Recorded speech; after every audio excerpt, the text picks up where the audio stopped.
سلطان نور الدین زنگی رحمۃ اللہ علیہ عشاء کی نماز پڑھ کر سوئے تھے کہ اچانک اٹھ بیٹھے اور نم آنکھوں سے فرمایا، میرے ہوتے ہوئے میرے آقا دو عالم صلی اللہ علیہ وآلہ وسلم کو کون ستا رہا ہے؟ آپ اس خواب کے بارے میں سوچ رہے تھے جو مسلسل 3 دن سے انہیں آ رہا تھا اور پھر چند لمحے پہلے انہیں آیا، جس میں سرکار دو عالم نے 2 افراد کی طرف اشارہ کر کے فرمایا کہ یہ مجھے ستا رہے ہیں۔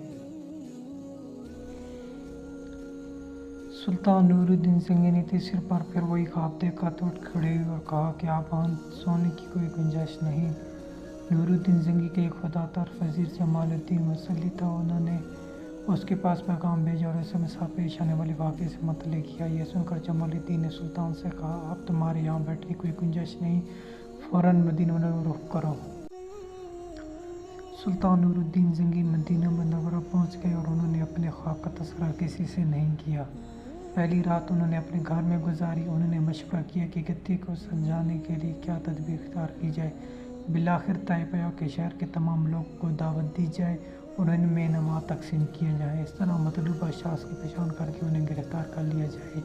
چنانچہ وزیر نے اعلان کرایا کہ بادشاہ سلامت آئے ہوئے ہیں، وہ اہل مدینہ کو انعامات سے نوازنا چاہتے ہیں، لہٰذا ہر آدمی آئے اور سلطان کی سخاوت سے فیضیاب ہو۔ لوگوں نے آنا شروع کیا، شاہی تحائف لے کر رخصت ہونے لگے۔ بادشاہ تحفہ دیتے وقت ہر آدمی کو گہری نگاہ سے دیکھتا اور خواب میں دیکھنے والی شکلوں کو تلاش کرتا۔ شہر کے چھوٹے بڑے امیر غریب سب آئے، سب نے شاہی تحائف وصول کیے، مگر جن کی جسم سلطان نور الدین زنگی کو تھی وہ شکلیں نظر نہ آ سکیں۔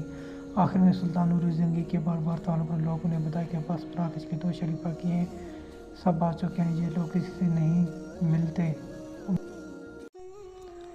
وہ بہت صالح لوگ ہیں، مالدار ہیں، خیر خیرات بہت زیادہ کرتے ہیں۔ یہ سن کر سلطان کا سینہ کشاد ہو گیا اور انہوں نے کہا کہ ان دونوں کو لایا جائے۔ سلطان نور الدین زنگی نے ان دونوں کو دیکھا تو اسی شکل و صورت کے تھے جس کی شکلیں ان کے خواب میں آئی تھیں، اور رسول کریم صلی اللہ علیہ وسلم نے ان سے نجات دلانے کی فریاد کی تھی۔ سلطان نور الدین زنگی نے انہیں دیکھتے ہی دریافت کیا کہ تم لوگ کہاں کے ہو؟